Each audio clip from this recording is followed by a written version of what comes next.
भद्रं कर्णेभिः शृणुयामदेवाः भद्रं पश्येमाक्षभिर्यजत्राः स्थिरैरङ्गैस्तुष्टुवागुंसस्तनूभिः यशेमदेवहितैयदायुः। ॐ शान्ति शान्ति शान्तिः। हरिः ओम तत्सत्। एसी चल रहा, फैनटा बंद करो।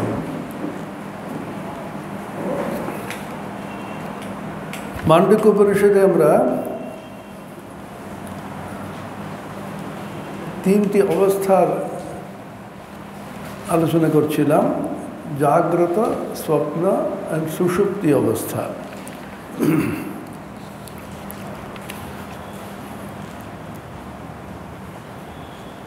এখন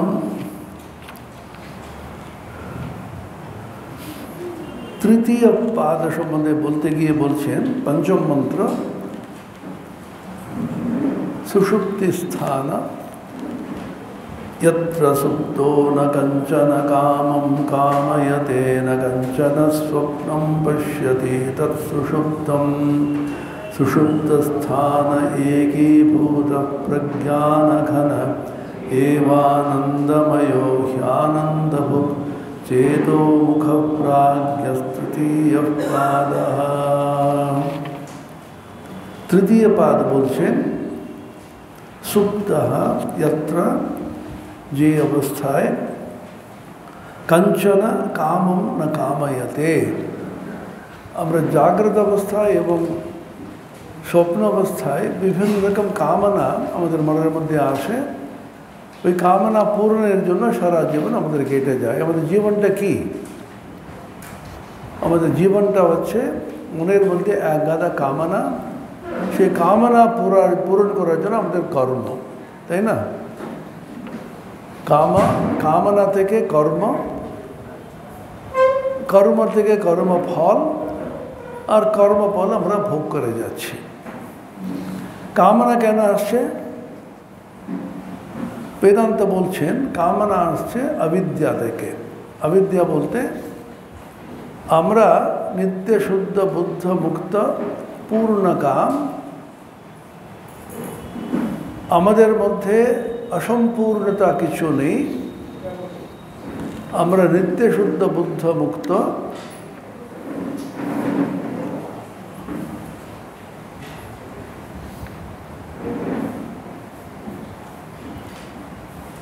স্বয়ং সম্পূর্ণ হওয়া সত্ত্বেও আমরা নিজে নিজে ভেবে নিচ্ছি আমি অসম্পূর্ণ। সাধারণভাবে দেখুন, বেদান্ত উপনিষদ গীতা ছেড়ে দেন, অতি সাধারণভাবে একটু ভাবুন। আমরা মনে করছি আমরা খুবটা ভালো নেই। যে কোনো মানুষকে জিজ্ঞাসা করুন, তুমি তৃপ্ত হয়ে আছো তো, তুমি আনন্দে আছো তো? না, খুব এটা না। সবসময় অতৃপ্তি, অসন্তোষ, দুঃখ, সেই কথা আমি বলছি না, অতৃপ্তির কথা। তৃপ্তি মানে বুঝেন তো নাকি? তৃপ্তি মানে একটা জিনিস পেয়ে আর কিছু চাইছি না বলে একটা বোধ হয়। খুব ভালো করে খাওয়া হলো, খাওয়ার পরে আমরা ভাবলাম এটা তৃপ্তি হয়েছে। খুব বাংলাতে বলি না আমরা, খুব তৃপ্তি করে খেলাম। তৃপ্তি করে খেলাম মানে ওটা খাওয়ার পরে একটা তৃপ্তি আসে আমাদের। তৃপ্তিটা কী জিনিস? এটা খাওয়ার পরে আর বিশেষ এক্ষুনি খাওয়ার ইচ্ছা নেই, কিছুদিন বাদে আবার হবে। ওই মুহূর্তে যেন আমরা তৃপ্ত হয়ে আছি। কিন্তু মানুষ মাত্রই সবসময় অতৃপ্ত হয়ে আছে। এতগুলো লোক আপনারা আছেন, আমিও আছি এখানে এই হলের মধ্যে। প্রত্যেকে জিজ্ঞাসা করা হয় তুমি তৃপ্ত আছো তো? হ্যাঁ আছি বলতে, কিন্তু জানেন তো বলে শুরু করবে। আমি সম্পূর্ণ তৃপ্ত, আমি যা পাওয়ার পেয়ে গেছি, আমার পূর্ণ কাম, আমি বিশেষ অতৃপ্তি আমার নেই বলে কেউ বলতে পারে কি? বিশাল বড় বড় ধনী কুবের যারা আছে ওরাও বলবে আমার মাত্র এখানে 3000 কোটি টাকা মাত্র আমাদের আছে, ওই লোকটার 5000 কোটি আছে, আরেকজনের 15,000 থাকবে, আরেকজনের ওর শেষ নেই। আমরা যদি একজন আরেকজনের সঙ্গে আমরা তুলনা যদি করি তখন সবসময় অতৃপ্তি থাকবেই। কিছুই নেই যে যার তা সেই তৃপ্তিতে থাকে, কারণ আর তো কিছু কারোর সঙ্গে তুলনা করার কিছু নেই। ছোটবেলায় একটা গল্প পড়েছিলাম আমরা, রাজার খুব অসুখ, ডাক্তাররা এসে বলল, মানে অনেক রকম চিকিৎসা হলো, অনেক রকম বৈদ্যরা এসে দেখলো, এরা সব দেখে বলছে কিছুই করা যাবে না। তখন একজন তান্ত্রিককে ডাকলো, তুই মন্ত্রতন্ত্র দিয়ে ঠিক করতে পারবে না, দেখো তো। রাজার কিছুতেই ঠিক হচ্ছে না। উনি বললেন, আমি একটা জিনিস জানি, একটা বস্তু, সেটা কিন্তু পাওয়া খুব কঠিন। তখন মন্ত্রীরা বলল, যেখানেই থাকবো আমরা নিয়ে আসবো রাজার জন্য, কি চাই বলো। একজনকে খুঁজে বার করতে হবে সবসময় তৃপ্ত হয়ে আছে, সবসময় আনন্দে আছে, তার কোনো কিচ্ছু চাই না, তার জামাটা এসে যদি রাজাকে পরাতে পারেন তাহলে রাজার অসুখটা সেরে যাবে। সর্বত্র খুঁজে খুঁজে খুঁজে দেখলো, আপনারা তৃপ্ত আছেন? হ্যাঁ, তৃপ্ত বলতে ঠিক ওইরকম নয়, আর তৃপ্তি তো আছেই, তার বাদ একজনকে পাওয়া যায়নি। তখন একজন রাস্তার ধারে শুয়ে আছে, মহানন্দে কিলকিল করে হাসছে, কিছুই নেই ওর কাছে।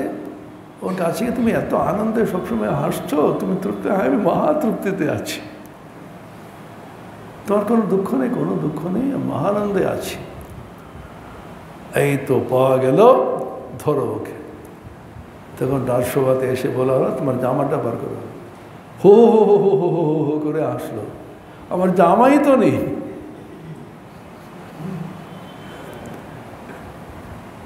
সেরকম যার কিছুই নেই এবং কিছু চাই না, চাহিদা যার নেই, সে হচ্ছে সবচেয়ে আনন্দে আছে। আমরা তাত্ত্বিক জানি, এটা আমরা সকলেই জানি, গল্প শুনেছি, গল্প বলি, আমিও বলি, আপনারাও শোনেন। বলছো মরা কি সুন্দর গল্প ইত্যাদি বলে প্রসাদ পেয়ে চলে যান। আমি কিন্তু আনন্দে ঘরে গিয়ে শুয়ে পড়ি। আমরা দুজন কিন্তু বোধগম্য হয় না। সত্যি সত্যি এটা ভাবি আমরা, কিছু চাইলেই দুঃখ, চাহিদা মানেই দুঃখ। কেন?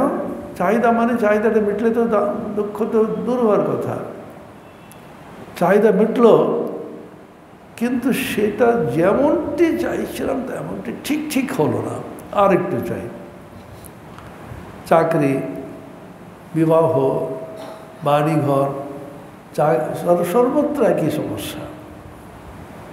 খুব ভালো একটি ওই মেয়েটা, এত সুন্দর, এত পবিত্র, এত বড় চাকরি করে, এত বুদ্ধিমতী বলে একদম প্রশংসা করে নিয়ে এলো, 2 দিনের মধ্যে ঝগড়া হয়ে গেল।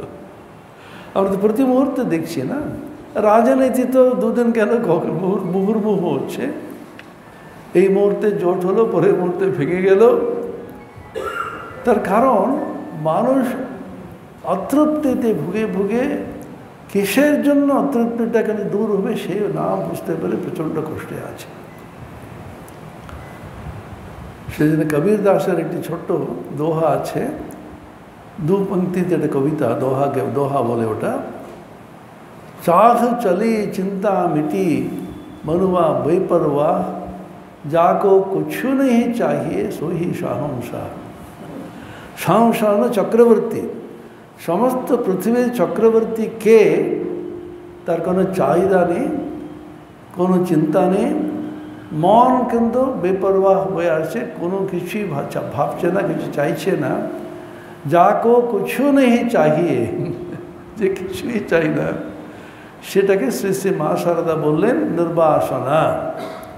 যতই যাই করো বাপু, জপ তপ ধ্যান তপস্যা যা খুশি করো, নির্বাসনা না হলে কিন্তু কোনোদিন হবে না। নির্বাসনা হলে এই মুহূর্তে কিন্তু মুক্তি। নির্বাসনা বলতে নিষ্কামনা, কোনো কিছু আমি চাই না। উল্টো থেকে চিন্তা করে দেখুন, খুব ঠান্ডা মাথায় যুক্তিসঙ্গতভাবে যদি ভাবেন,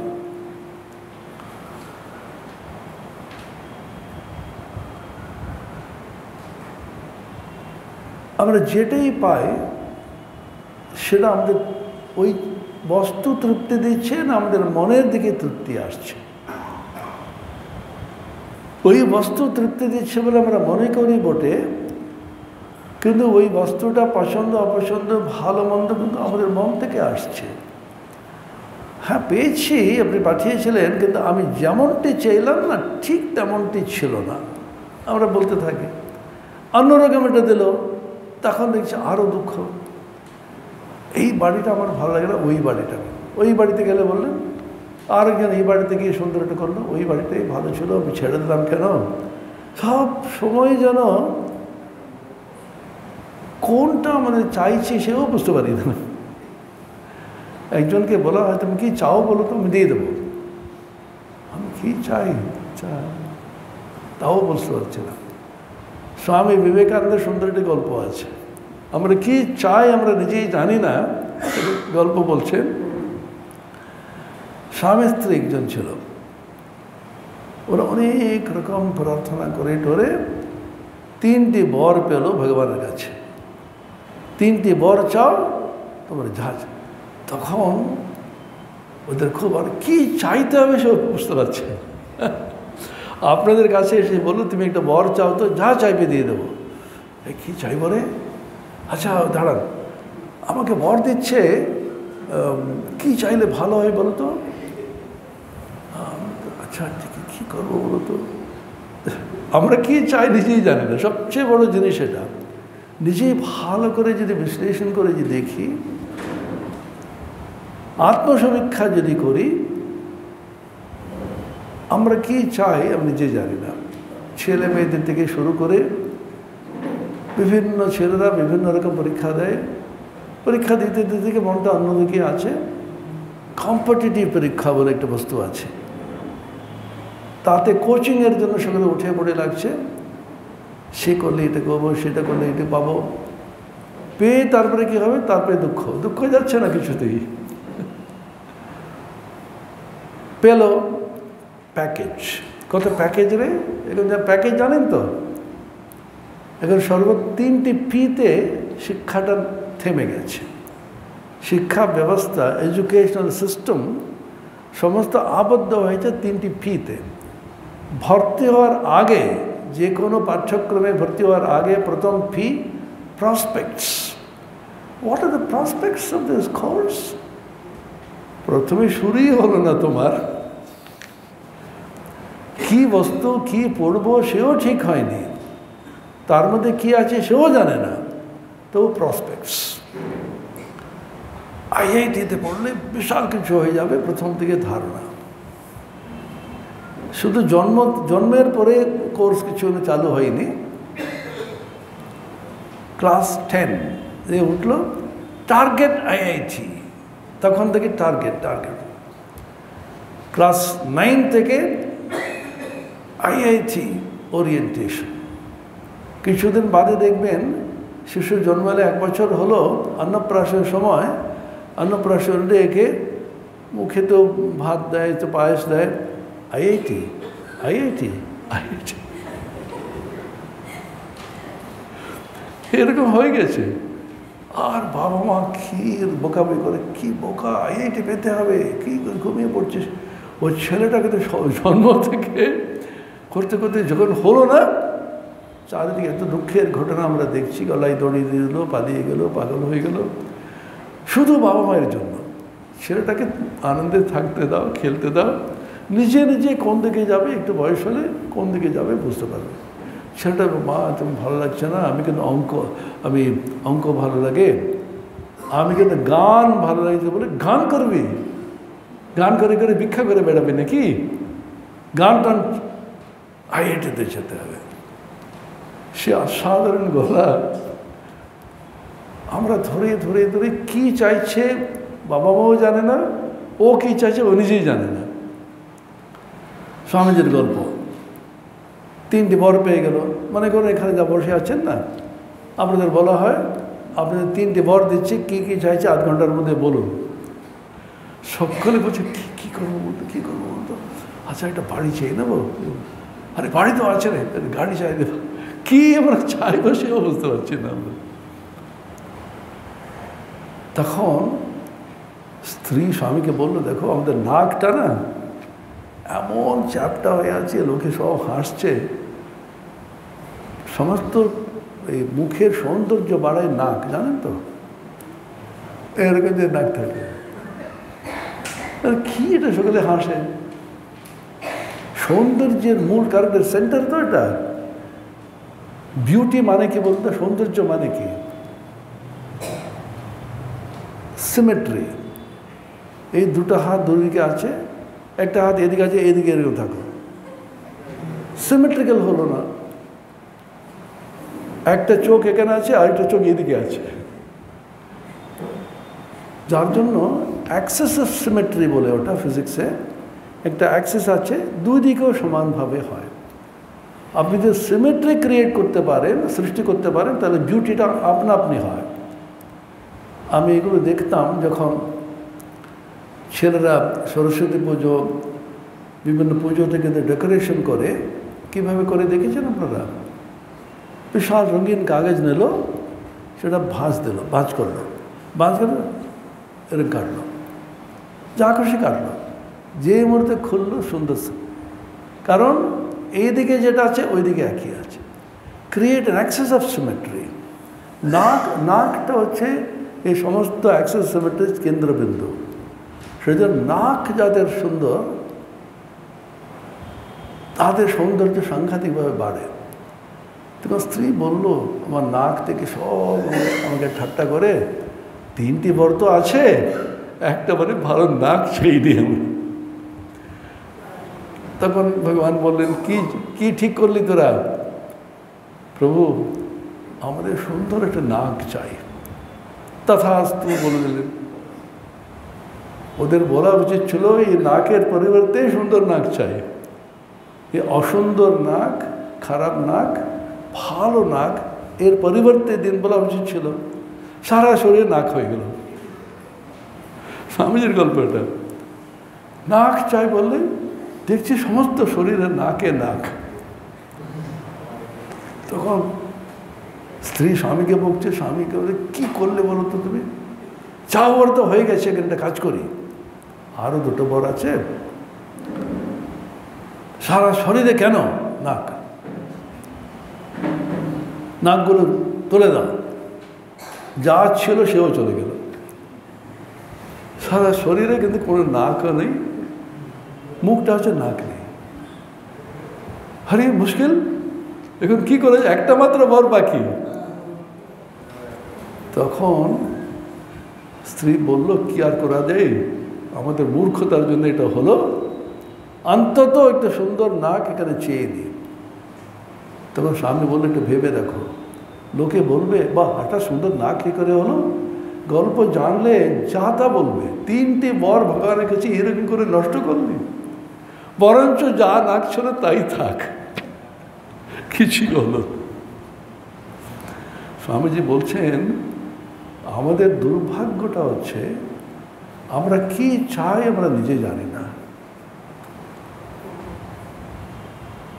মূর্খের মতন কি চাই না ভেবে, হয়তো এটা ভালো বলে এদিকে যাচ্ছি, হলো না, তারপরে অন্যদিকে যাচ্ছি, করতে করতে করতে হঠাৎ দেখছি তোমার বয়স কত?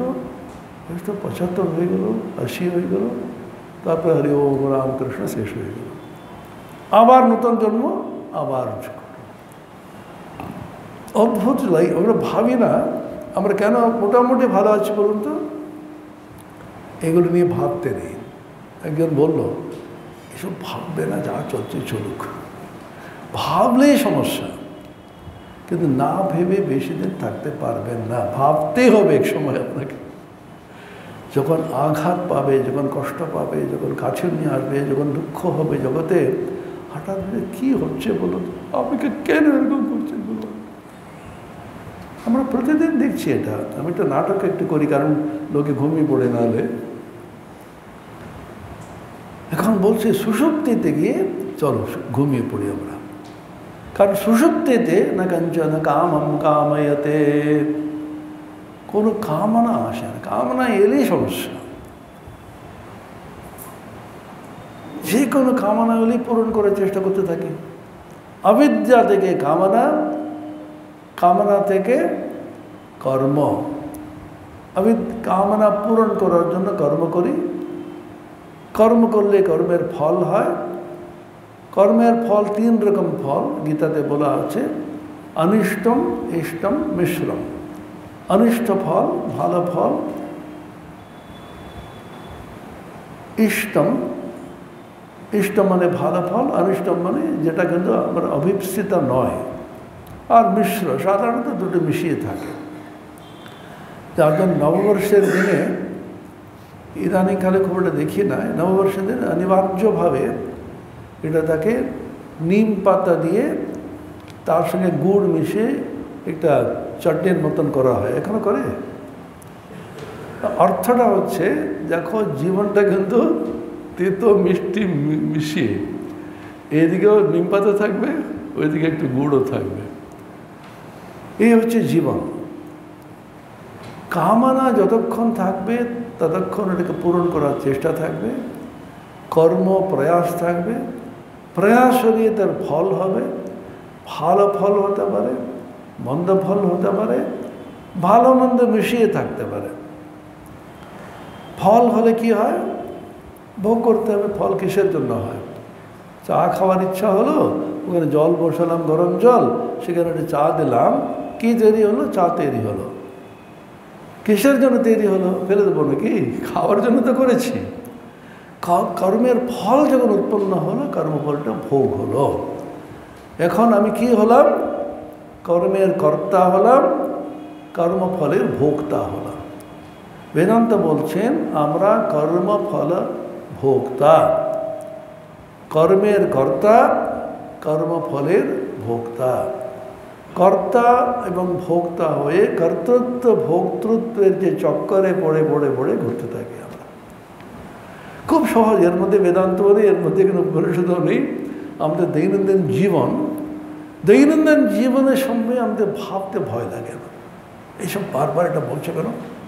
সবই দুঃখ নাকি? কিছু কিছু তো সুখ তো আছে। মহারাজ এসব বলবে না তো? আপনারা বাড়াবাড়ি করে বলতে থাকেন। খুব অল্প বয়সী ছেলেমেয়েরা খুব একটা আসে না, মাঝে মধ্যে আসে। এরা কি এদের মন খারাপ করে, বাড়িতে এসে বলে, মা আমি শুনে এলাম জীবনটা দুঃখময়। এক খবরদার বলবি না তো। উট পাখি বলে এটা পাখায়, জানেন তো? অস্ট্রিচ বলে ইংরেজিতে ওটা। সে বালির মধ্যে নিজেকে মুখটাকে গুজিয়ে দিয়ে আমি ভালো আছি মনে করছি, আর শিকার এসে বলে গলা কেটে দিয়ে চলে যায়। সেরকম আমরা চোখ বুঝে থাকি, সবই ভালো, সবই ভালো মনে করতে থাকি। আর যখন পারছে না তো ঘুমিয়ে পড়ো। ঘুমিয়ে পড়ো কেন বলছি? না কঞ্চন কামম কাময়তে, না কঞ্চন স্বপ্নম পশ্যতি তৎ সুষুপ্তম। কামনা থাকলেই কিন্তু ছটপটানি, কামনা থাকলেই কিন্তু প্রয়াস, কামনা থাকলেই বিভিন্ন রকমের ছুটাছুটি, দৌড়াদৌড়ি, লাফালাফি। কামনা যদি চলে যায় পুরো ঠান্ডা। মাসের প্রথম সপ্তাহে খুব লাফালাফি, পকেটে মাইনেটা আছে তো। দ্বিতীয় সপ্তাহে বেশি লাফাতে পারে না, একটু ছুটাছুটি। তৃতীয় সপ্তাহে একটু দৌড়াদৌড়ি। চতুর্থ সপ্তাহে একটু হাসছে, আস্তে আস্তে হাঁটছে। একদম শেষ দিনে পুরো শুয়ে পড়লো, কিচ্ছু নেই তো, পকেটে থাকলে তো লাফাবে। সেই জন্য আমাদের যতক্ষণ না অর্থ বল আছে, যতক্ষণ না কিন্তু শরীর বল আছে, যতক্ষণ না মনোবল আছে, মানুষ কিন্তু ভোগ করে বেড়ায়। তারপরে কোনোটাই কিচ্ছু নেই, তখন কোনো করতে পারে না। তখন দুঃখ করে, আমি না কত নষ্ট করেছি, কত সময়টা, এটা কে করতে বললো তোমাকে?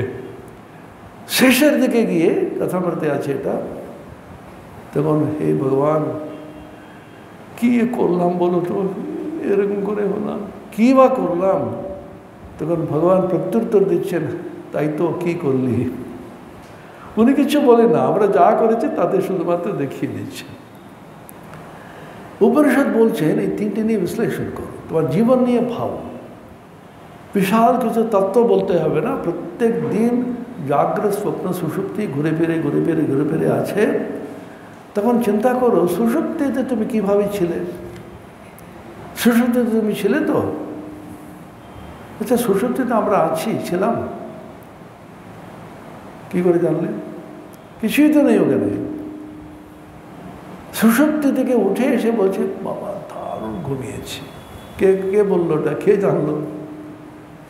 অর্থাৎ সুষুপ্তি একটি আমি আছে, চিনতে পারছে না, বুঝতে পারছে না, সে আমি রেকর্ড করে রেখেছে।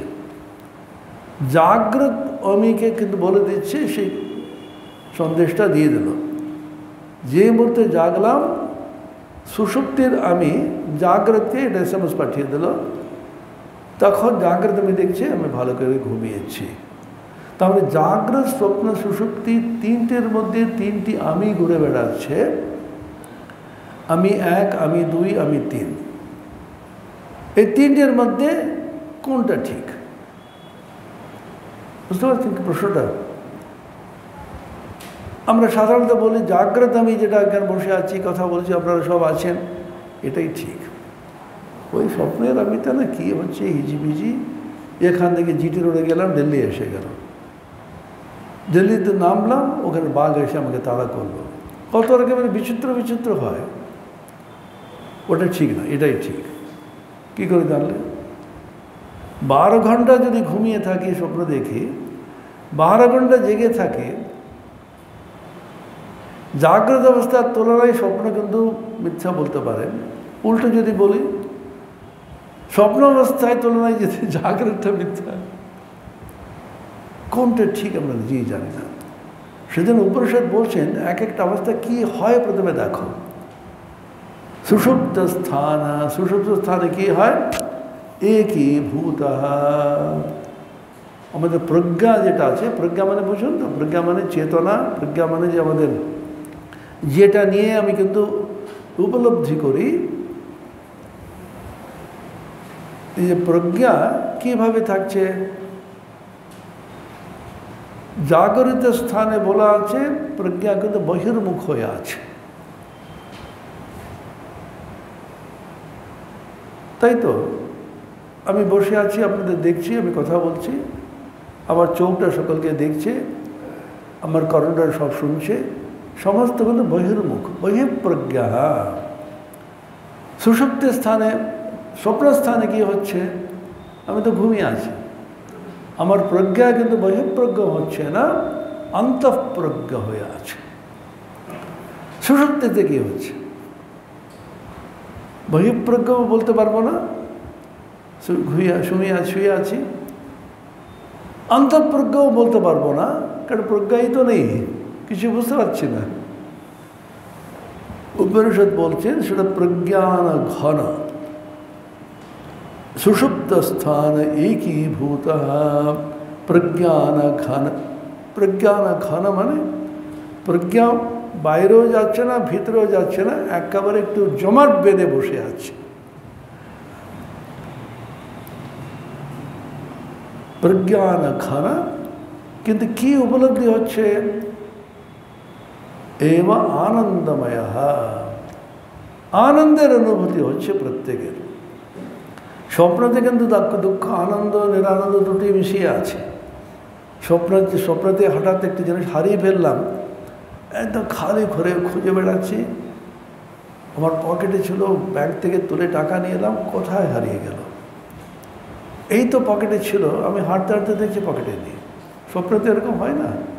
কে নিয়ে গেলো, কে এলো, কিচ্ছু বুঝতে পারছে না। এই আমার টাকাটা কোথায় গেল? ও স্বপ্ন ছিল। টাকাটা পেয়ে আনন্দ করা একরকম, টাকাটা না পেয়ে আনন্দ করছে, কারণ টাকা পাওয়া না পাওয়া দুটোই মিথ্যা হয়ে গেল ওখানে।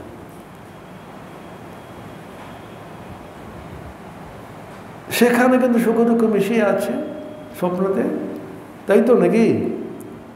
কিন্তু সুষুপ্তিতে কি হচ্ছে? সুষুপ্তি ছে প্রজ্ঞান খানা এবা আনন্দময়।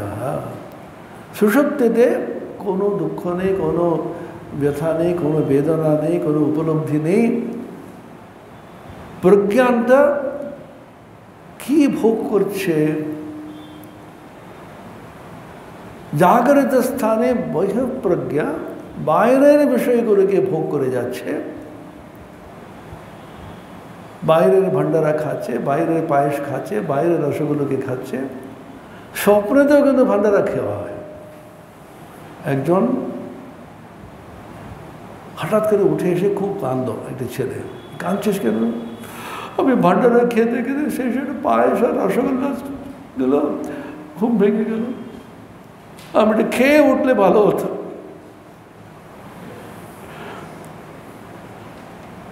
ওখানে আমি কেন উপলব্ধি করি কোনটা? অন্তরের বিষয়গুলোকে, সে সূক্ষ্ম বিষয়, স্থূল বিষয়, স্থূল রসগোল্লা, স্থূল পায়েস হচ্ছে আমি ভান্ডারাতে পাচ্ছি। আর খুব ভালো লাগলো, কবে আবার ভান্ডারা হবে বেলুমঠে বলুন তো। আবার নতুন প্রেসিডেন্ট মারা যাচ্ছেন, তখন হতে পারে, হয়তো হবে তো, কবে হবে বলুন। চিন্তা করতে করতে ঘুমিয়ে পড়লাম, স্বপ্নতে ভান্ডারা খাচ্ছি। সেখানেও কিন্তু সূক্ষ্ম বস্তুকে উপভোগ করছে। এখানে কি উপলব্ধি হচ্ছে? সুষুপ্তিতে গভীর নিদ্রা, তার মধ্যে উপলব্ধি কি হচ্ছে? আনন্দের উপলব্ধি হচ্ছে। বেদান্ত বলছেন দুটি উপলব্ধি। একটা কি? খুব আনন্দে ঘুমিয়েছি, সুখম স্বাপসম। আর একটা কি? কিছুই বুঝতে পারিনি, না কিঞ্চিৎ বেদিশম। আনন্দের সূক্ষ্ম আনন্দের অনুভূতি হচ্ছে, আর সূক্ষ্ম অজ্ঞানের অনুভূতি হচ্ছে। কিছুই জানিতাম না মানে কি? না জানার অনুভূতি হচ্ছে। তো সেখান থেকে কেউ মজা করে বলে, কিছুই না বুঝতে পারলে একটা আনন্দ হয়। এই ক্লাসটা করে এলে কীরকম লাগবে? কিছুই বুঝতে পারলাম না, কিছুই বুঝতে পারার কিন্তু আনন্দের, খুব আনন্দ হলো, কিছুই বুঝতে পারিনি। ইংরেজিতে বলে ignorance is bliss. When you are completely ignorant, অজ্ঞান যদি হয়, অজ্ঞান কিন্তু আনন্দের কারণ হয়। এই দুটো অনুভূতি আমার হচ্ছে। আনন্দভোগ চেতো মুখা, কি ভোগ করে? জাগ্রত অবস্থায় স্থূল বস্তুকে ভোগ করে, স্বপ্ন অবস্থায় সূক্ষ্ম বস্তুকে ভোগ করে, সুষুপ্তি অবস্থায় শুধু আনন্দকে ভোগ করে। আনন্দ ভোগ প্রাজ্ঞস্তৃতীয় পাদা চেতো মুখা। চেতো মুখা মানে আমরা সুষুপ্তির মাধ্যমে, সুষুপ্তি একটা গেটের মতন, এটা দরজার মতন, যার মাধ্যমে আমরা স্বপ্ন আর জাগ্রত আসছি, ওখান থেকে আবার বেরোচ্ছি। চেতো মুখা, এটা মুখের মতো, এটি দরজার মতো। প্রাজ্ঞস্তৃতীয় পাদ, এটা হচ্ছে প্রাজ্ঞা, এটা তৃতীয় পাদ, এর নাম হচ্ছে প্রাজ্ঞা। এখানে একটু অদ্ভুত কথা আছে, এটা ব্যাখ্যা করা কঠিন। 6 নম্বর মন্ত্র, এষ সর্বেশ্বর এষ সর্বজ্ঞ এষ অন্তর্যামী এষ যোনিঃসর্বস্য প্রভবাপ্যয়ো হি ভূতানাম।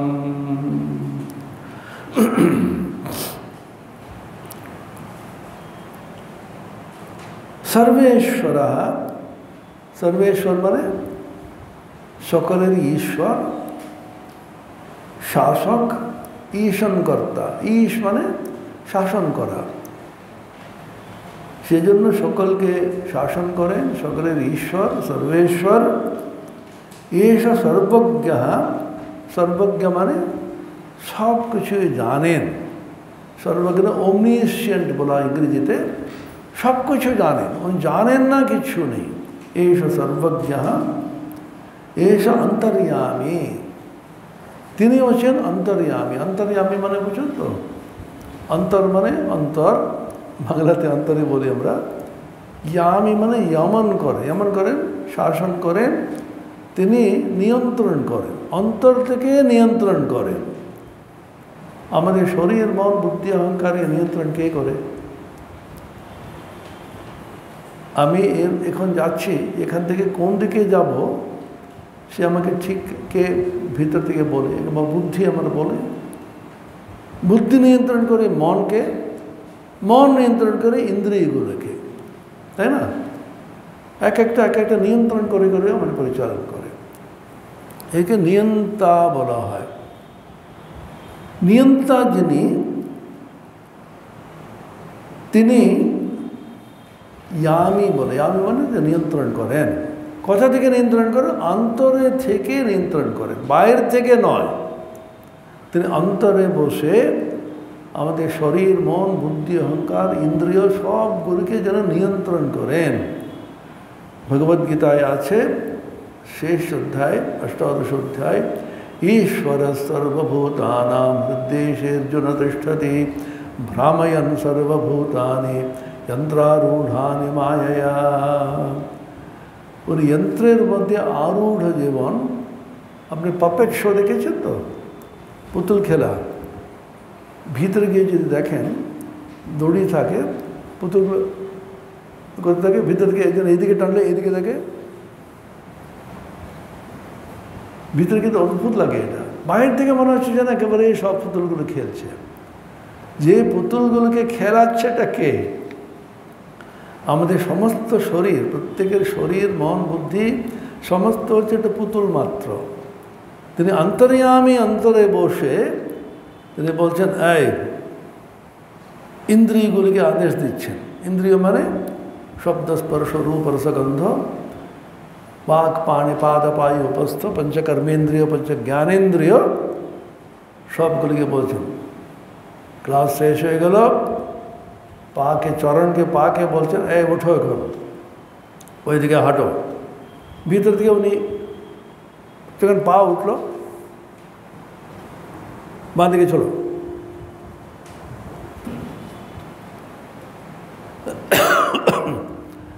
যেভাবে আর্টিফিশিয়াল ইন্টেলিজেন্সের রোবটগুলিকে চালায় না,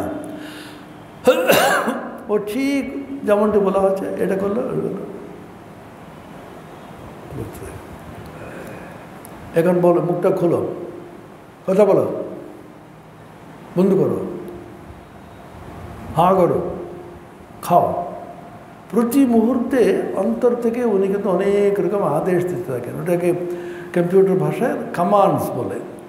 কমান্ড দিচ্ছেন উনি, নাও গো অ্যান্ড ইট। এই লোকটা তোমাকে চাটা বলেছে জানো, হ্যাঁ এখন রেগে যাও, ভিতর দিকে কমান্ড আসছে, খাওয়ার আসছে, উল্টো দিকে গালাগাল। কুকুরগুলোকে দেখেছেন তো, হঠাৎ ওটা চেঁচিয়ে ওঠে, কিসের জন্য চেঁচিয়ে আমরা জানি না। মানুষও সেরকম, কিছুক্ষণ বাদে ক্লান্ত হয়ে শুয়ে পড়লো, অনেকক্ষণ কিন্তু চেঁচানো যাবে না, কিন্তু চলছে এখন চারিদিকে, কিন্তু বেশি শব্দ পাওয়া যাচ্ছে না। কারণ আগে আগে খুব চেঁচত, অবশ্য আমরা বেলুমাটি আছে বলে বুঝতে পারি না। আরে হয়েছে আমাদের নিয়ে আসুন, দেখুন আপনি একেবারে সমস্ত সোনা দিয়ে মুড়িয়ে দেবো, এ বলছে, এই একটা বলছে এটা হয়ে। মানুষ জানে কোনোটাই হবে না, মন্দের মধ্যে একটা ভালো গেছে, আর কি করা যাবে। তারপরে এটা ভাবলো অনেকদিন ভেবে, গত 10 বছর ধরে বোধ হয়, নোটা বলে একটা বার করতে হবে। এই 1 2 3 4 আনিগুলো আছে, আনিগুলোর চিহ্ন থাকে, জানেন আপনারা এই চিহ্নগুলি, বিখ্যাত দুটি চলছে এখন বাজারে। আমি কোনোটাই পছন্দ করেছি, তাহলে কী করব? ভোটে যাব না, না আমি গিয়ে বলে আসবো তোমাদের কাউকে আমি চাই না, তাহলে উপায় কী? তখন বার করলো ওরা নোটা, জানেন তো নাকি? আপনারা খবর বেশি রাখেন নিশ্চয়ই। নোটা মানে none of the above, NOTA। এতগুলো দিয়েছেন, আমি কাউকে চাই না। ও তো ইলেকশনে বলছে গত নির্বাচনে নোটা সবচেয়ে বেশি ভোট পেয়েছে। তা নোটাকে কিন্তু সরকার গঠন করতে দিলে ভালো হয়, সবচেয়ে বেশি পেয়েছে।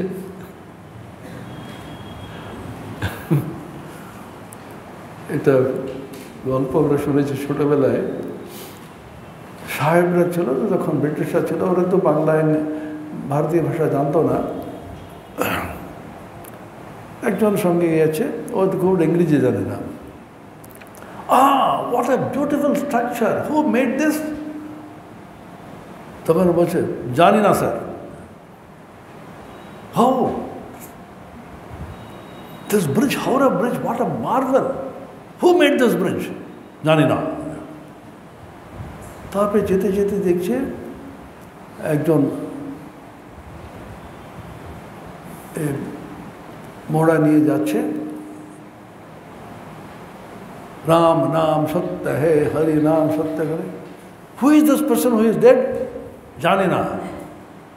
তখন what a tragedy, Janina has made all this bridge, this Janina is now dead. ও ভাবছে জানিনা আমার একটা মানুষ। সেরকম নোটা সবচেয়ে বেশি ভোট যদি পেয়ে থাকে, তো নোটাকে আমরা কিন্তু নির্বাচিত করলাম। মানুষ যেভাবে অন্তর্যামী আমাদের নাচাচ্ছেন, সেরকম নাচি আমরা। ঠাকুর বারবার বলছেন, যেমন নাচাও তেমনি নাচি মা, যেমন বলাও তেমনি বলি। আছে না, তুমি যেমনটি বলাবে তেমনটি বলছি, তেমনটি নাচাবে তেমনটি নাচি। তাছাড়া ওই সকলই তোমার ইচ্ছা, ইচ্ছাময় তারা তুমি, তোমার কর্ম তুমি করো মা, লোকে বলে করে আমি। বলছেন না, আমরা বলতেছি আমি করেছি তুমি করেছি। উনি যেমনটি চালাচ্ছেন তেমনটি চালাতে হবে, যেমনটি নাচাচ্ছেন তেমনটি নাচাতে হবে, নাচতে হবে। এটা বলে অন্তর্যামী। সেজন্য বলছেন সর্বজ্ঞ যিনি, তিনি সর্বেশ্বর, তিনি অন্তর্যামী। অন্তর থেকে আমাদের নিয়মন করেন, অন্তর থেকে আমাদের নিয়ন্ত্রণ করেন, অন্তর থেকে আমাদের চালাচ্ছেন। যেমনটি তিনি চালাবেন তেমনটি যেতেই হবে তোমাকে, কোনো উপায় নেই। যেমন রিমোট কন্ট্রোলে চালাচ্ছে তা না, বাইরে থেকে না, অন্তর থেকে উনি চালাচ্ছেন। তিনি কি করলেন, আচ্ছা কি কৌশল করলেন তিনি বলুন তো? আমাদের এত দুঃখ দিচ্ছেন, কৌশলটা কি করলেন? কৌশল করলেন, জন্ম থেকে আমাদের বিভিন্ন রকম কামনা দিয়ে দিলেন, এটা করতে হবে, ওটা করতে হবে, অমুক করতে হবে। তখন অসংখ্য কামনা নিয়ে আমাদের খেলতে ছেড়ে দিলেন। সারাক্ষণ খেলেই যাচ্ছে, আর খেলতে খেলতে ক্লান্ত হয়ে আর খেলতে পারবো না মা, আমাকে ছেড়ে দাও। তখন বলছেন ঠিক আছে একটু দেখি। কিন্তু উনি খেলাতে ভালোবাসেন, কিন্তু উনি খেলতেও ভালোবাসেন, খেলাতেও ভালোবাসেন। যেমন মা বাচ্চার সঙ্গে খেলছে, বিশাল বড় থামের পিছনে কিন্তু লুকিয়ে আছে, তখন বড় থামও ছিল, আর মাও কিন্তু খুব পাতলা ছিলেন মনে হচ্ছে। বাচ্চাটিকে দিয়ে দিবে মা মা মা বলছে, কিছুতেই কিন্তু দেখাবে না। আর অস্থির যখন হয়ে যায় তখন লুকিয়ে এসে এবার করতে।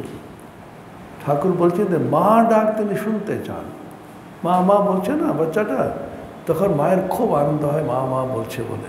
সেরকম উনি দুঃখ আমাদের দিয়ে একটু খেলিয়ে ডাকিয়ে নিচ্ছেন, নাহলে ডাকবো না, না বেশ আনন্দে মেতে আছি, আর তো কষ্ট হচ্ছে ঠাকুর, আর কি করব।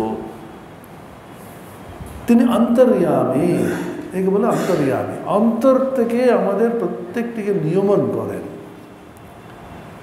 কেন উপনিষদের প্রথম পংক্তি, উপনিষদটা হচ্ছে সাধারণ অনুভূতিগুলোকে বিশ্লেষণ করা। চোখটা খুললে কি করে আমরা দেখছি, কান কি করে শুনছে, মন কি করে চিন্তা করছে, বিভিন্ন রকম প্রশ্ন তুলছে। केनेषितं पतति प्रेषितं मनः केन प्राणः प्रथमः प्रीतियुक्तः केनेषितां वाचमिमां वदन्ति चक्षुश्रोत्रं कौ देवो युनक्ति। চোখের দ্বারা আমরা দেখি কি, অথবা চোখের পিছনে আরেকটি শক্তি আছে, সেটা দেখাচ্ছে। চোখ আছে দেখতে পাচ্ছে না, না অনেকে চোখ বন্ধ না করে শুয়ে পড়ে, দেখেছেন? চোখটা খোলা আছে, ভালো করে ঘুমোচ্ছে, চোখ আছে দেখতে পাচ্ছে না। চোখ কি দেখছে? অর্থাৎ চোখের পিছনে কিছু আছে। কান কে শুনছে? অর্থাৎ কানের সঙ্গে একটা শক্তি আছে। তখন আবিষ্কার করলো এমন একটি শক্তি এটা অন্তরে আছে, যে অন্তর্যামী যিনি নিয়মন করেন, তিনি চোখকে কিন্তু দেখাচ্ছেন, কর্ণকে কিন্তু শ্রবণ শক্তি দিয়েছেন, জিহ্বাকে আস্বাদন করার শক্তি দিয়েছেন। তিনি কে, কি করে বলবো, ভাষা খুঁজে না পেয়ে বলছে, শ্রোত্রস্য শ্রোত্রম মনসো মনোয়ৎ वाचोह वाचं शुभं प्राणस्य प्राणः चक्षुषश्चक्षुरतिमुच्यधीराः प्रेत्यास्मान् लोकादमृता भवन्ति। चोखेर चोख, श्रोत्रस्य श्रोत्रम, कर्णेर कर्ण, जिह्वार जिह्वा, मनेर मन, সেই যে পরব্রহ্ম যেটা আছে তিনি কিন্তু বাইরে কোথাও নন, অন্তর্যামী রূপে তোমরা অন্তরে বসে আমাদের সকলকে নিয়মন করে বেড়াচ্ছেন, সকলকে নাচিয়ে বেড়াচ্ছেন। যেমন নাচাও মা তেমন নাচি। আমরা কি করব? আমরা অত্যন্ত অসহায় মানুষ, লাফালাফি করছি, আমি সব করে দেবো, চিন্তা করবেন না। ঠাকুর বলছেন না, ভগবান দুবার হাসেন, জানেন তো এটা গল্পটা, কথা মনে আছে? ডাক্তারবাবু এসছেন, অত্যন্ত গুরুতর অসুস্থ। মা বলছেন আপনি এবার বাঁচিয়ে, মা চিন্তা করবেন না, আমি বাঁচিয়ে দেব। ভগবান হাসছেন, তুমি কি বাঁচাবে? সেজন্য একজন ডাক্তার এতে লিখে রেখেছিল, উই ট্রিট, গড কিউরস। আমরা ট্রিটমেন্ট দিই, কিন্তু ঈশ্বর কিন্তু কিউর করেন। আরেকবার হাসেন, দুই ভাই খুব ঝগড়া জমি নিয়ে দড়ি নিয়ে মাপছে, এই দিকটা তোর, এই দিকটা আমার। ভগবান হাসছেন, সমস্ত পৃথিবী আমার, এর মধ্যে এটা তোমার, এটা আমার, কি করব? আমি এবং আমার কিভাবে নাচাচ্ছেন জানেন? আমাকে নাচাতে গেলে একটা কোনো চিন্তা চাই না? কি চিন্তা? আমি এবং আমার। আমি আমার চিন্তা দিয়ে সকলকে নাচাচ্ছেন বলে, এটা আমি, এটা আমার। খবরদার আমার কাছে এরকম বলবেন না, জানেন তো আমি কে? বড় বড় অহংবড় ভাব, আমাকে আপনি চেনেন না, চুপ করুন, আপনি চুপ করুন। ঝগড়া বিশাল রোজ দেখছি আমরা। বৈরাগ্য উৎপাদন করতে গেলে কি শাস্ত্র পড়তে হবে বলতে পারেন কেউ? আমরা বেদান্ত বলছেন বৈরাগ্য চাই, জগতের প্রতি অনীহা চাই। জগতের প্রতি অনীহা এবং বৈরাগ্য উৎপাদনের সবচেয়ে শ্রেষ্ঠ গ্রন্থ কি? শ্রেষ্ঠ গ্রন্থের নামটা হচ্ছে আনন্দবাজার পত্রিকা। বর্তমান এই সময় আর কি আছে জানো? খবরের কাগজটা খুললে দু পাতা পড়লে বৈরাগ্য যদি না আসে, কিছু গোলমাল আছে। কি আমরা কি চলছে রে বাবা জগতে? আমি খুব খুঁটিয়ে পড়ি, কারণ যেটুকু বৈরাগ্য আছে তারা তীব্রতর হবে। আর সেইটা পাওয়ার জন্য, একটি ছোট্ট সিট পাওয়ার জন্য কি রে বাবা, শেষ মধ্যে কী হলো, ওটা ছোট্ট একটা ঘরের মধ্যে আমি আমুক এরকম। আপনি যেভাবে হাঁটে দেখেছেন জানি না, দু হাতটা পেছন দিকে থাকবে, এটা হচ্ছে কর্তৃত্বের লক্ষণ। আর এর আমরা যেমন এমনি যাচ্ছে তো কি কেমন,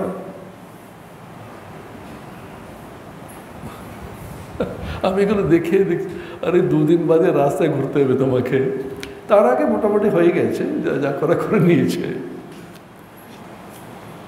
আর ভাবি ওরা কি করবে, অন্তর থেকে প্রেরণা দিচ্ছেন অন্তর্যামী, এটা পেতেই হবে, এটা অমুক করতেই হবে। অন্তর্যামী বিভিন্ন রকম প্রেরণা দিয়ে দিয়ে, বিভিন্ন রকম কামনা দিয়ে দিয়ে আমার নাচিয়ে যাচ্ছেন, সেটা কিন্তু সুশক্তির সঙ্গে এক করে যাচ্ছে। এটা অদ্ভুত। এটা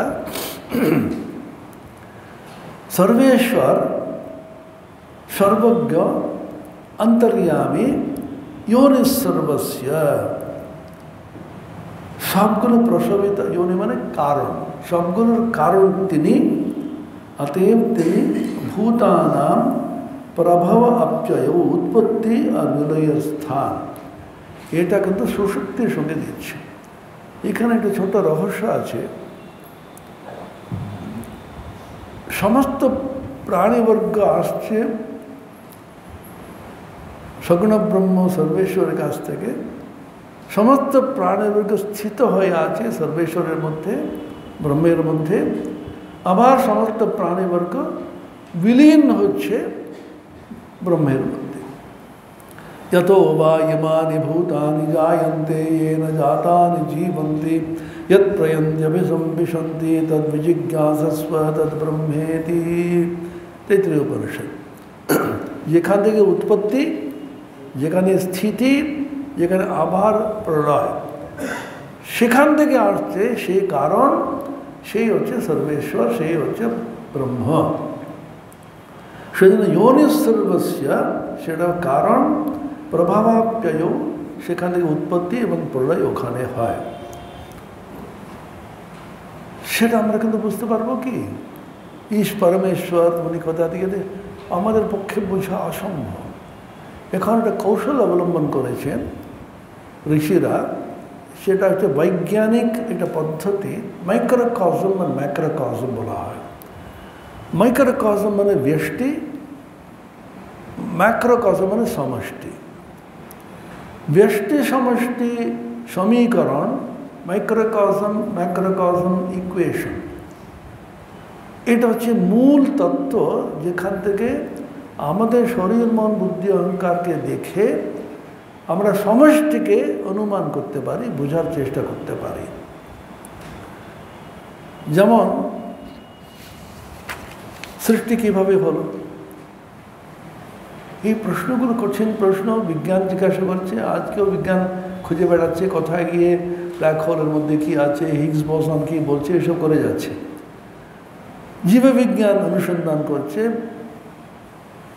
ভৌত বিজ্ঞান অনুসন্ধান করছে, দর্শনশাস্ত্র পাশ্চাত্য এবং প্রাচ্য, সর্বত্র এক প্রশ্ন, সৃষ্টি কিভাবে হলো, কিভাবে জগৎটা এলো, কোথায় স্থিত হচ্ছে, কোথায় যাচ্ছে, কিম কারণম ব্রহ্ম কুতস্মজাত জীবাম কে না কোচ সম্প্রতিষ্ঠা। আমাদের পূজনীয় স্মরণানন্দ মহারাজ খুব প্রিয় ছিল, এটা বারবার শুনেছি আমরা। কোথা থেকে এলাম, কোথায় যাব, এই প্রশ্নের উত্তর কিন্তু আমাদের ক্ষুদ্র বুদ্ধিতে হবে না, আমরা জানি। তখন বলছে সূর্যকে দেখতে পাচ্ছ না তো, ওইদিকে তাকাবে না, দেখো জলে প্রতিবিম্ব হচ্ছে, অত ক্ষুদ্র আকারে আছে, সেটা অবলম্বন করে ওখানে যাও। মাইক্রোকজম যেটা আমাদের শরীর, আমাদের মন, আমাদের বুদ্ধি, এটা আমাদের আয়ত্তের মধ্যে খানিকটা আছে বলে আমরা মনে করছি, সেটাকে অনুসন্ধান করো।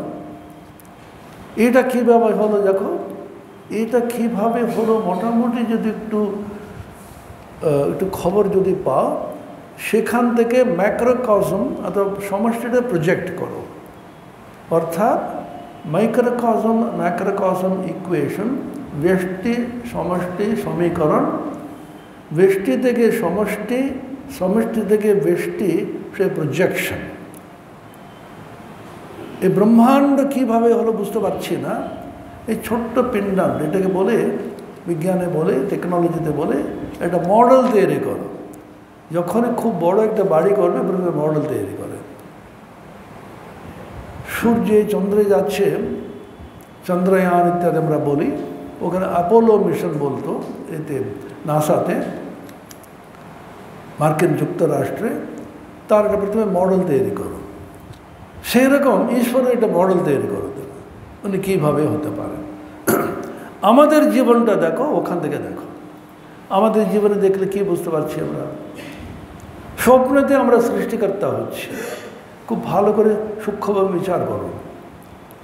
এখানে কিন্তু মান্ডলিক উপনিষদে কোনো ধর্ম, কোনো চিন্তা ভাবনা, কোনো অলৌকিকতা কিচ্ছু নেই। দৈনন্দিন জীবনে তুমি দেখো, স্বপ্নতে আমরা সৃষ্টিকর্তা হচ্ছি না। আমি ঘুমিয়ে পড়লাম, আমি সৃষ্টি করছি মহল, আমি সৃষ্টি করছি রাস্তাঘাট, আমি সৃষ্টি করছি রসগোল্লা আর পায়েস, সমস্ত জগৎ আমি সৃষ্টি করছি আমার জাগ্র অবস্থায় অনুভূতির ভিত্তিতে। আমি সূক্ষ্ম বস্তুগুলোকে স্বপ্নতে সৃষ্টি করলাম। সৃষ্টি কোথা থেকে করছি? কি উপাদান? কুম্ভকার মৃত্তিকা নিয়ে, মাটি দিয়ে একটা মূর্তি তৈরি করে, একটা কলস তৈরি করে, এটাকে উপাদান বলে। কি উপাদান? মাটি দিয়ে তৈরি করে। স্বপ্নতে যে সৃষ্টি করছি আমরা, তোর উপাদানটা কি? যে প্রজ্ঞা যেটা আছে, চৈতন্য যা আছে, কি জানি না আমরা, সেই উপাদান, সেই সাক্ষী, সেই কিন্তু সৃষ্টিকর্তা, সেই দ্রষ্টা। অর্থাৎ দৃশ্য এবং দ্রষ্টা দুটি একই হয়ে গেল। এই টেবিলটা হচ্ছে দৃশ্য, আমি হচ্ছে দ্রষ্টা। আমি আপনাদের সব দেখছি, আমি হচ্ছেন দ্রষ্টা, আপনারা সব দৃশ্য। স্বপ্নতে কি হচ্ছে? দৃশ্য এবং দ্রষ্টা দুটোই কিন্তু ওই প্রজ্ঞা থেকে উৎপন্ন হচ্ছে। বুঝতে পারছেন কি? এটা না বেশি কঠিন লাগছে। দুটোই কিন্তু উৎপন্ন হচ্ছে আমার প্রজ্ঞা থেকে। আমি কিন্তু নিজেই কিন্তু রসগোল্লা তৈরি করলাম, মহল তৈরি করলাম, গাড়ি তৈরি করলাম, ঘোড়া তৈরি করলাম, সেই কিন্তু আমারই প্রজ্ঞা, আর আমি কিন্তু ওগুলোকে দেখছি। অর্থাৎ consciousness has the capacity to divide itself into a subject and an object. Subject মানে যিনি দেখেন, দ্রষ্টা, বিষয়ী। অবজেক্ট মানে বিষয়। এই দুটোই কিন্তু একই কনসিয়াসনেস, একই চৈতন্য বস্তু, দুভাগে ভাগ করার যে অদ্ভুত ক্ষমতা আমাদের আছে। এটা কিন্তু দৈনন্দিন অনুভূতি, প্রত্যেকের অনুভূতি। এটা কিন্তু এর মধ্যে কোনো দর্শন শাস্ত্র নেই, এর মধ্যে কোনো বেদান্ত নেই, এর মধ্যে কোনো ধর্ম নেই। দৈনন্দিন নিত্য অনুভূতি আমাদের। এখানে এটা কিন্তু বেশটি, তাই তো? মাইক্রোকসম আমার নিজের, সেখান থেকে প্রজেক্ট করো। ঈশ্বর কীভাবে সৃষ্টি করেছেন? আমরা যেমন ঘুমিয়ে পড়ে স্বপ্ন দেখে স্বপ্নের বস্তুগুলোকে আমরা সৃষ্টি করার ক্ষমতা রাখি, সেরকম ঈশ্বর ঘুমিয়ে পড়ে ঈশ্বরের স্বপ্ন বস্তু আমরা সব। এরকম যদি ভাবা যেতে পারে কি না? কীভাবে প্রজেক্ট করেছে দেখো, একেবারে বিজ্ঞানের তত্ত্ব নিয়ে। ঈশ্বরকে আমি, তুমি, সকলে, সমস্ত লোকে যে যত চৈতন্যকে একেবারে মিশ্রিত করে সে সুপার চৈতন্য একজন আছেন, তিনি হচ্ছেন ঈশ্বর। যদি ভাবেন sum total of all souls, তাকে বলে হিরণ্যগর্ভ বলে। তিনি যখন স্বপ্ন দেখেন এই জগৎ সৃষ্টি হলো, তাহলে আমরা কে? আমরা হচ্ছি হিরণ্যগর্ভ অথবা ঈশ্বরের স্বপ্নের স্বপ্নবস্তু। আমি ঘুমিয়ে পড়ে গতকাল স্বপ্নে দেখলাম, মনে করুন আজকে ক্লাস হচ্ছে, আপনাকে দেখলাম, আপনাকে দেখলাম, আপনাকে দেখলাম। আপনি জানেন না আমি স্বপ্নতে আপনাকে দেখেছি। জানেন কি? আমি যাদের দেখলাম স্বপ্নতে, সেই মানুষটা জানে আমি ওনাকে দেখেছি, জানেন? ঠিক সেরকম আমরা ঈশ্বরের স্বপ্নবস্তু যদি হয়ে থাকি, যে স্বপ্নবস্তু সেই স্বপ্নকর্তাকে দেখতে পাচ্ছেন না। ঈশ্বর স্বপ্নতে এগুলো সৃষ্টি করেছেন, আমরা তার বস্তু। আমরা কখনো জানতে পারছি না তিনি ঈশ্বর, তিনি স্বপ্ন দেখেছেন, আমরা ওনার স্বপ্নে স্বপ্ন বস্তু বলে বুঝতে পারছি না। যার জন্য চিন্তা ভাবনা করে ওরা বার করেছে, তাহলে এই সৃষ্টিকর্তা যিনি ঈশ্বর, তাকে শুয়ে থাকতে না, স্বপ্ন দেখবে কি? অবশ্য বসে বসে কেউ স্বপ্ন দেখে, কেউ কেউ এমনি বসে এমনি সুন্দর ধ্যান করার সময় ঠিক আসে আমাদের, বেলুড় মঠে দেখবেন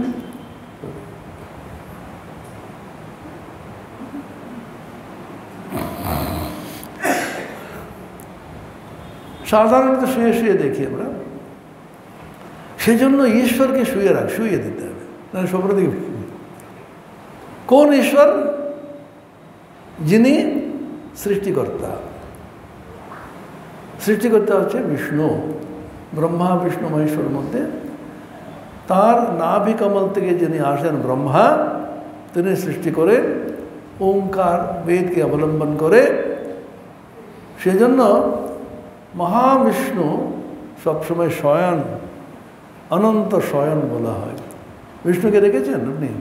সবসময় শুয়ে থাকে এবং সেই স্বপ্নগুলো দেখছেন তিনি, সমস্ত জগতের সৃষ্টি হলো। আবার যখন ঘুমিয়ে পড়েন তিনি, তখন প্রলয়, মহাপ্রলয় হয়ে গেল। নিত্য প্রলয় আমাদের হচ্ছে। আমরা যখন ঘুমিয়ে পড়ে সম্পূর্ণভাবে নিদ্রান্বিত যখন হয়ে যাচ্ছি, নিদ্রাচ্ছন্ন যখন হচ্ছি, তখন আমাদের প্রলয় হচ্ছে না? যত বস্তু, যত অভিজ্ঞতা, যত আছে সমস্তগুলো শেষ হয়ে গেল, কোথায় যায় গেল জানি না। এটাকে প্রলয় বলে, সমস্ত লয় প্রাপ্ত হয়ে যায়। এটা নিত্য প্রলয়, ঘুমকে নিত্য প্রলয় বলেছে। সেরকম ঈশ্বর যখন স্বপ্ন থেকে সব সৃষ্টি করলেন, এই জগৎটা স্বপ্নবৎ, কিন্তু আমার স্বপ্ন না, তোমার স্বপ্ন না, ঈশ্বরের স্বপ্ন, হিরণ্যগর্ভের স্বপ্ন। যখন তিনি ঘুমিয়ে পড়েন, তখন সমস্ত জগৎ প্রলয়ান্বিত হয়ে যায়। আবার যখন জেগে ওঠেন, সব আবার আসে। এইরকম এটা কল্পনা করেছে, ভেবেছে। মাইক্রোকসম ম্যাক্রোকসম equation and projection from microcosm to macrocosm and vice versa. এখান থেকে এই ধরনের ধারণা এসছে, যার জন্য সুষুপ্তির সঙ্গে সর্বেশ সর্বেশ্বরা এষ সর্বজ্ঞ এষ অন্তর্যামী বলে সুষুপ্তির সঙ্গে ঈশ্বরকে সমান করেছে।